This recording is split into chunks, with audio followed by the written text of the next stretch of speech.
বাচ্চাটা এখনও বেঁচে আছে। কয়েকদিন আগে বাচ্চাটার একটা ভিডিও পোস্ট করা হয়েছিল, যেখানে আমরা দেখিয়েছি যে কীভাবে ওর ব্লাডার থেকে ব্লাড আসতেছে। সেই বাচ্চাটাকে আমরা অনেক দিন, প্রায় 28 তারিখে ডাক্তার দেখিয়েছি এবং আজকে পর্যন্ত নিজ দায়িত্বে আমরা ওর চিকিৎসা চালিয়েছি। ওর জন্য আমরা কোনো ফান্ড নেইনি।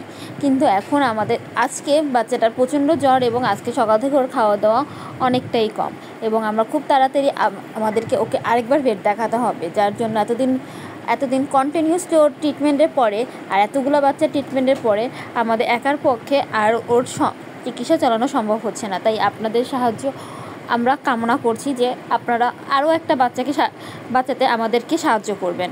এবং আমি প্রেসক্রিপশনের ছবিটাও অ্যাড করে দিয়েছি, যার জন্য আপনারা বুঝতে পারবেন যে ওর অ্যাকচুয়ালি কবে রেস্কিউ করা হয়েছে আর কবে থেকে ওর ট্রিটমেন্ট আমাদের কাছে চলতেছে।